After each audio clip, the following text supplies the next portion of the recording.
Okay? Now, what I would like for you to do is transfer, I want you to transfer your hot and your warm to your little black book. Okay, so you want to use one page, and I'm talking about the back and front, because you do want to have some faith here. I mean, we want to have faith, right? That we're going to have something to write on these 2 pages. So you want to take this first page, put their name on the front. Use the blank page, leave the back of it blank. Go to page number 2, put your next one, okay? So let's start on our little black book, your hot and your warms.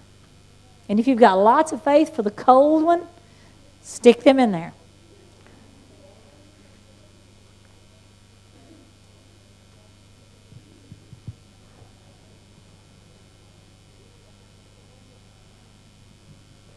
Hey, remember, artists, that's how the dreams, that's how the famous art. Hey, why not? Believe that missionaries, evangelists, teachers, Sunday school teachers, and all kinds of wonderful people are going to come out of this book right here.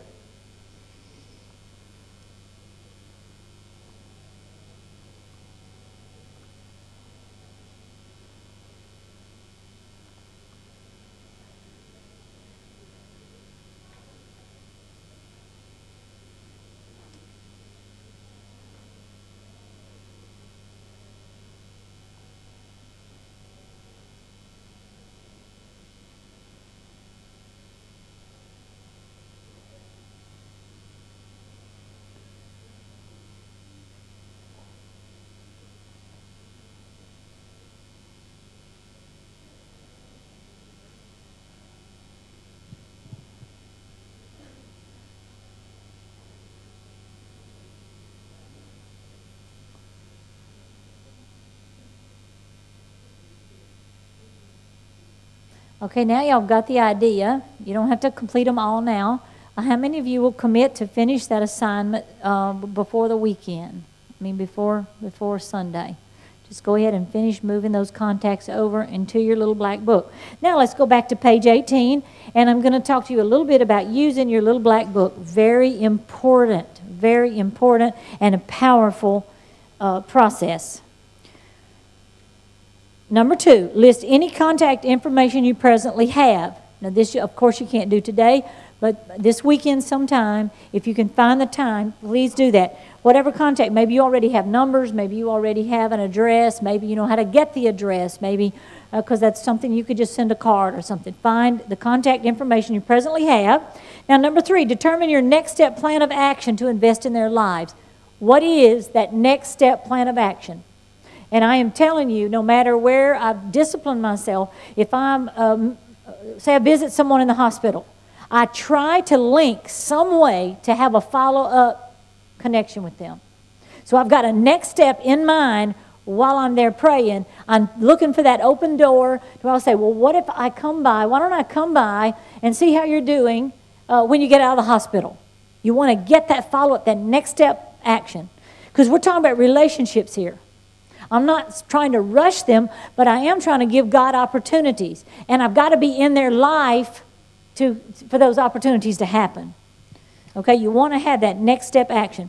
And you want to add to their personal information. I've got a whole lot of things down there. I'm not going to go through all of that, but it's the things that you'll be able to connect with them on, such as their favorite restaurants, what are they concerned about, what are their fears. They will give you all kinds of cues when they're talking, you know. Things they hope, things they're sad about. What are the achievements they're most proud of? That should go in these pages, okay? Because that's so important. And then all of a sudden, God starts to give you ideas on how to send a card at the appropriate time or make that call at the appropriate time. All right, number 5, write down important information you need to remember. Like, since I have such a bad memory, you know, it's like, oh, God, what are their kids' names again? You know, write it down, okay? Always create a link to the next step. I just said that. Add to your contact list, meet new people, and provide a notebook for those who respond well. For example, in my purse, I have a very thick notebook here. I've got all kinds of stuff in it. And it's actually one person. There it is. One person, Anna Bowie. Anna Bowie is the principal at our school, and she loves me. For years and years, we tried to get in the school to do projects, to help, and we could never get into the school. It was like it was locked up tight. Well, we were doing a special prayer focus. We were focused on the 5 to 10 mile radius, and we actually went into the places of influence that we felt were influenced, and we would pray. We would have intercessory prayer. They didn't know we were praying. We would do it often at night, or we would just say, we're going to bless your business or whatever. But we would pray. And one of the special places in our community is our school, and we could just never get in there. Well, after we had prayed, I decided it is time to make that call. Well, after you've been rejected a few times, you just, you dread it. But I did it. Well, when I called, I found out that they had a new principal, and her name was Anna Bowie. So I made an appointment, and my idea was that we would have a teacher appreciation in May at the end of the school year, and we would bring some of the graduates from the school who had graduated from college, such as Lacey and Josh, and different ones in our church, and show them what a great benefit they had been to the community.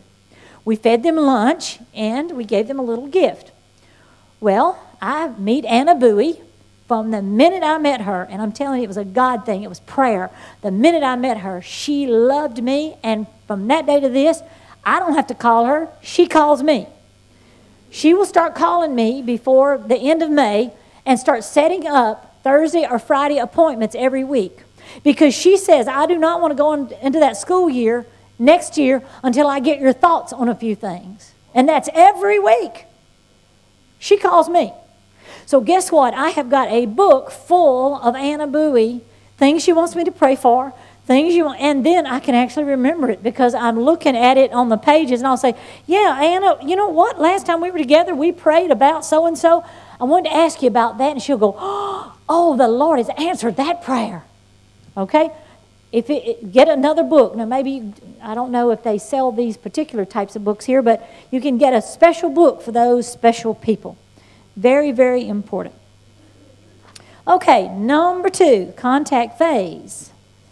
So we got our tool. We got our tool for that.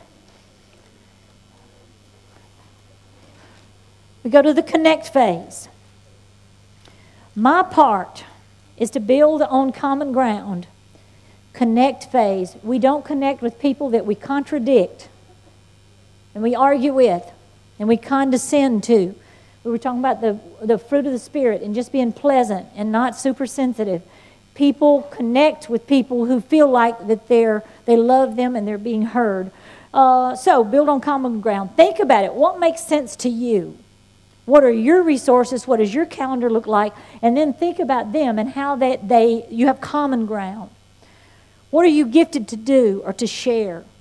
For example, you have small children. They have small children. It's a win-win. Play dates. They're huge in America, where you have play dates with your kids. You know, if they have children, you go to a park together. Common ground. And you never know what comes out of that. Because when I tell you, you put your attention on them, God starts to move, and it is a miracle. But the biggest hindrance to planting churches, to growing churches, is the lack of interconnection with unsaved people.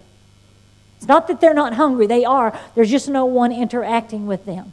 So whether you're just going to invest and you're inviting, not telling you have to, tell them the whole doctrine and baptize them and do the whole thing. I'm saying if you invest in their life, you contact them, you make a connection with them, you do that part, then the next thing you know, you will have people with you here in this church. There will be needs that need to be met in their lives. All right? What is your sweet spot? How might you use it to build relationships?